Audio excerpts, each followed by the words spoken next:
Thank you, Hannah. Thank you so much. Now, you know, if we come together and speak about a multiplying movement of disciples and churches, at the core of all of that is discipleship. And if I say discipleship, I mean discipling people who came to faith from a non-Christian background. Because yesterday I was speaking with people, or some time ago, and you know, then we also spoke about discipling elders. Now that's important too. But you know, specifically I would like to call our attention for how do we disciple those that have come to faith. Because in these team conferences, we follow the stages of discipleship. So we have started with mission in 2016. Then in 2017, we did discipleship in Germany.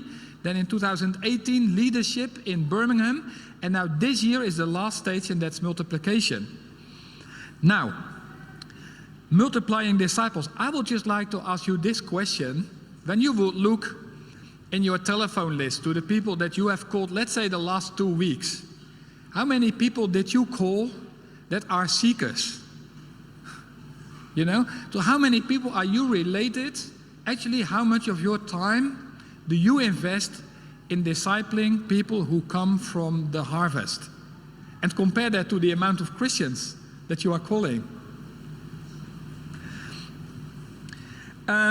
Why we should do that? Of course, because this is at the heart of everything. Actually, I even 10 years ago would say ICP is there for planting intercultural churches. Today I would phrase it different.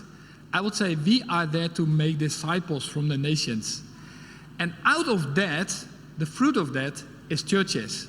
So we don't plant churches and then make disciples, but we make disciples, and out of that we see new intercultural churches being launched. Now actually multiplication, the example that is often used is the example of the chessboard.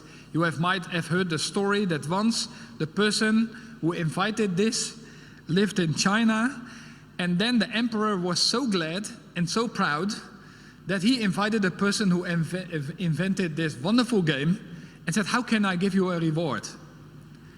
And then this person answered, just at the first piece of the chessboard, you give me 1 grain of rice, the second 2, the third we double it, 4, 8, 16, 32, and we go on till the end. So the emperor said, that is really amazing. Why he didn't ask more? Why he didn't ask more? And then you see what happens if you do that. Before you come to the end, I think it's 64 squares, that will be 18 trillion kernels, which is then 200 years feeding the world with rice. So that's the power of multiplication. Another example is if you will take a football stadium and you will take 1 drop, and the next second 2 drops, you double it, 2 drops, and then 4, 8 drops. How long does it take to fill up the whole stadium? It will take you a minute. And then you are done. So there's a power in multiplication that you even can't imagine. Now, of course, we all know that when we think about multiplication, it's a nice theory, but practice is really hard, and it always works out different. And later you will hear more about that. So I just want to go back to what we did 2 years ago when we spoke about discipleship in Berlin. Because what do we mean when we say discipleship, and what is it actually? And I would just like to give you 4 P's. And the first is, if you take this torch, that's why we call disciples torch bearers. If you take this torch, the first thing you need to do is put some oil in the tank. So partake in the flame of Christ and refuel that time and again. If you help someone to become a disciple, the first thing you should do is help that person relate to Jesus, find Jesus, hear the voice of Jesus, do what Jesus says, fall in love with Jesus, live in the presence of Jesus. Get this person addicted to Jesus. That's the first thing we should do time and again, because all the other things you do in the field of discipleship is worthless if this is not the foundation. Then the second thing we should really do is prune the wick. In other words, take care of your own self. Because if the wick is unclean, then the flame isn't bright, it starts to smoke, and it's really stinking, it's bad. So you need to prune that wick time and again, which implies that you need to help disciples to cut off every unhealthy habit of the past, to deal with the idols of their hearts, to really make sure that they live a healthy life pattern, that they take care of their families, that they also exercise their body, and so on. So take care of yourself. Then the third thing is participate in a family, because you don't carry the torch alone. You do that together with other torch bearers.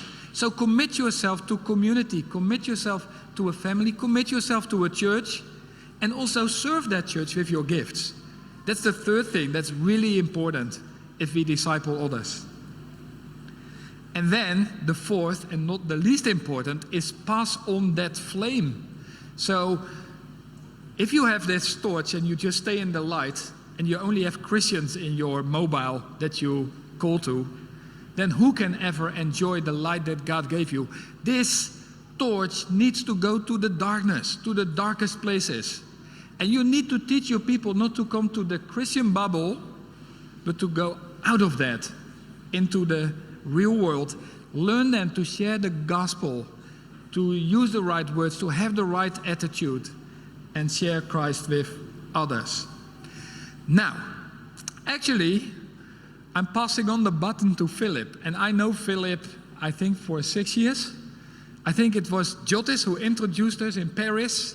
He brought us together, and since that time I've been walking with Philip. Philip has come to Athens, and it's an amazing story that his grandfather or great-grandfather originally came from Greece, then moved to the United States, and here is Philip going back to actually his own people to bring the gospel here. And when I met Philip, I saw someone with a real deep desire to reach other people with the gospel. But he wasn't convinced that he was the right person to be a church planter. You know how that feels? And then actually I've seen Philip grow over the course of time, and I'm really glad that Philip resisted the temptation to do what other people expected him to do, even what I expected him to do. He didn't do that, but he really wanted to find out, Jesus, what is it that you actually want to do in Athens? So Philip, I'm really glad that you will take over from me now and share with us. So give a warm applause to Philip.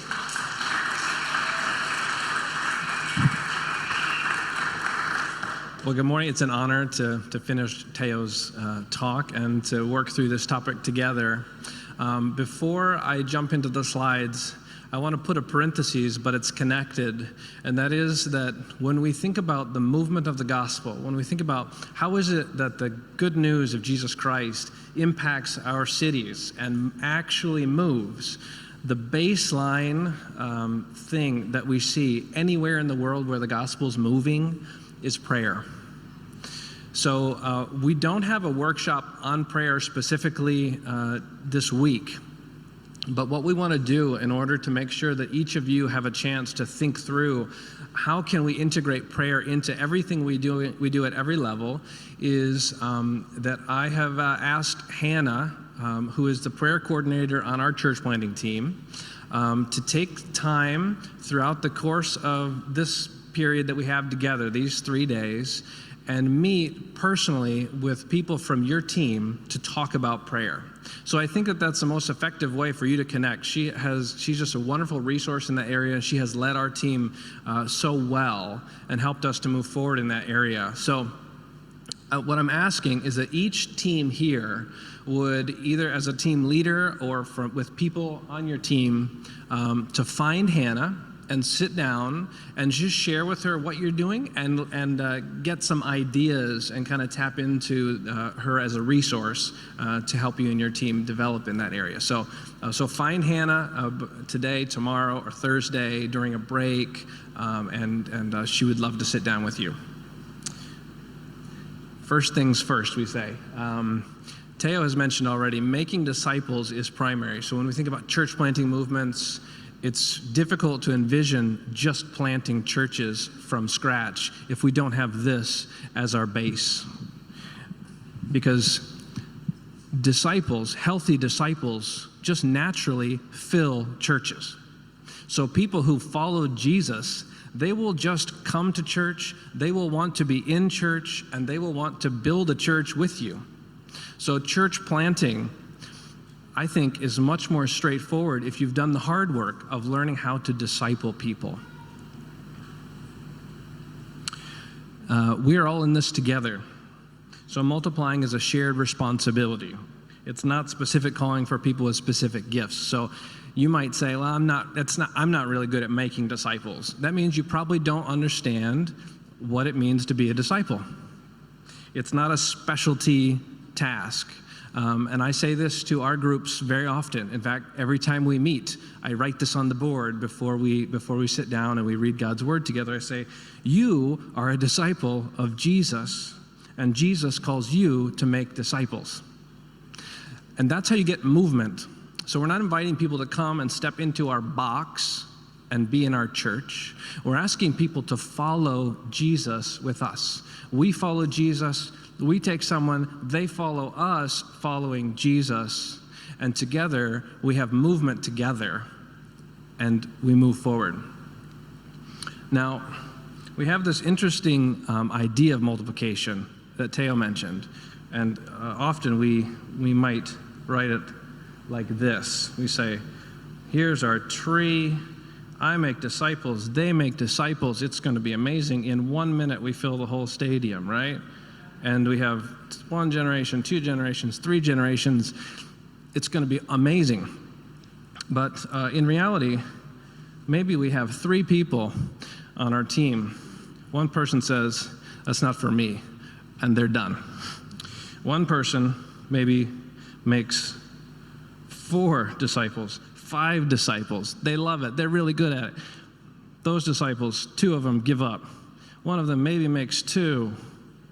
One of them makes 1, he gives up. 3 disciples out of that. And this guy makes 1 disciple and he's done.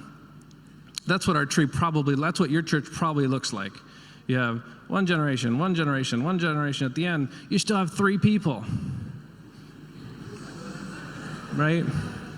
So the math, what's that? Yeah. It's bad news, isn't it? Right. But it's time to be honest about it, right? So I think we need to rethink what it means to make a disciple and how we're going to do it.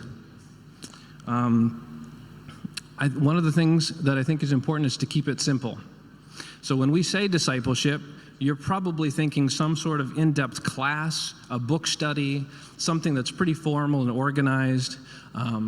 And I think that we're going to have to streamline our processes. We're all about planting churches. We're all about making disciples. But our processes are so slow and complicated that it's hard to see that they will reproduce very quickly. So one of the things you can do is avoid culturally specific materials. So there are a million books about discipleship. There are different programs and methods, but we live in Europe, and the person that wrote that book doesn't live in your city, and he probably doesn't have a multicultural group of people either. And so you will always be fighting cultural norms to get people to sit still long enough to do your book study. You'll always be running into problems if you're not culturally sensitive, and most of the materials you will struggle with. Disciple in small groups. So I meet with people. So for the first, 10 years of my ministry, I made it a practice to find people that wanted to know about Jesus and to sit and have coffee with them and talk to them about Jesus, and they would grow in their faith one-on-one. But I only have capacity to meet with 4 or 5 people in meaningful ways. And our relationship was one in which I was the person with the answers, and they came to me, and I gave them answers. That's not very sustainable, and it definitely doesn't reproduce itself very well unless there's just another me. But this person I'm discipling, they're not going to be sitting down having coffee with anybody, discipling anybody in that way very soon at all. So discipling in a group allows other people to watch you do it. So the discipleship always involves, I'll do it, you watch me, you do it, I'll watch you, you do it, right? So a group setting allows other people to participate. One of the things that has been really refreshing to me and helpful in this area in a practical way is a Discovery Bible study. And I'm going to do a workshop about this afternoon, but I'll just share with you right here. The basic question that you're asking someone is, would you like to discover with me more about who God is, who you are, and how God wants you to live? And that's what we do in our study. So we sit down together and we read a text together and we ask basic questions together. You can be at any stage in your faith and you're going to learn. So I lead a Discovery Bible study, but I don't prepare a lesson. I just choose a text. And we sit down together and we read it. And I ask these questions, what do we learn here about God? And the answers are amazing because they're not even things that I may have seen, especially in a multicultural Bible study. Boy, you're going to learn so much. You're going to be the one learning. What do we learn about ourselves, about humanity, about our issues, about our challenges, about our brokenness? And what does God want us to do to obey? And here is the energy behind being a disciple, is that Jesus taught us, which is a reasonable mandate, I think, that if we are his disciples, we will keep his commandments. And so encouraging somebody every week, hey, what does God want you to do to obey this week? Think about it. Take a minute. Let's have a quiet moment and think about it. Next time we meet, how did it go doing what you said you felt God wanted you to do? And in that way, everyone's engaged, everyone's learning together, and everyone is applying it themselves. I'm not telling people what to do. The Spirit is leading us through that. So that's a practical way, and we do that in a group, 4 to 6 people, a practical way that you can get some movement and disciple people. Be flexible. Theo told me something really important when I was starting in on the intercultural church planting. He said, you cannot control it. And my first thought was, well, that's disappointing because I would love to sketch it out. I would love to write a plan. I would love to just sit in my office and make this plan and this budget and then just go do it. And he was right. He was right. I mean, even when we decided to plant the church, refugees were coming. We had 1 million refugees come here in 1 year. And we thought, this is the moment for an intercultural church. And we started moving down that direction. But you know what? God brought people into our city who were not necessarily speaking Farsi or speaking Arabic. Our intercultural church is full of people who are speaking Chinese. We have people from all over that we didn't expect, but we're responding to it. So we're not locked in because we didn't necessarily say, this is who we are, and this is where we draw our lines. The Spirit loves to build intercultural churches. So if you let the Spirit build your church will be intercultural in Europe today. Because you know that the people you're meeting who are coming to Christ are from all over the world. The Europeans who have lived in your country for the last 500 years may not be responding as quickly as other people around you, but our experience in Athens is that the Spirit is actually working very broadly. And when you're willing to incorporate those people in and embrace that complexity and let go of the control, you find that God has built around you an intercultural group of followers of Jesus. Multiplication in intercultural settings. So, people who don't have traditional views of a church are great learners. They're not locked in to certain expectations. People from honor-shame cultures love it that you're honoring them by letting them learn with you about Jesus. You're offering trust to people who, as outsiders perhaps in their city, don't normally feel trusted. It's something that you offer as a community of faith. Your movement isn't bound by cultural or racial boundaries. So imagine if the whole city and all that God's doing could be part of what you were doing. That's a really broad view of discipleship, a broad view of church planting, but it opens up a lot of opportunities for multiplication. And letting the gospel flow freely demonstrates loudly the fullness of God's love and the depth of the gospel message itself. So when your church is intercultural, you are making, just by your presence together, you're making a statement about God's love. You are declaring to your city, no, this is what God's love it looks like. God's love is inclusive, and we're not going to divide ourselves by ethnic groups because God doesn't either. That's really powerful. There are, of course, challenges. People expect a professional pastor to do everything. That's a huge barrier to multiplication. So if only a pastor can lead a Bible study, then you will not be able to reproduce yourself very quickly, because the making of a pastor is a long road.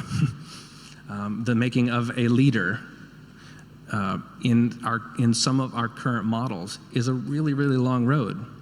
And I'm not saying we shorten that road, but I'm saying that maybe we find a way for people to make disciples in a faster way. For example, we had a good friend of ours came from Iran. He was in our Bible study. We had a Farsi Bible study we have in our intercultural church.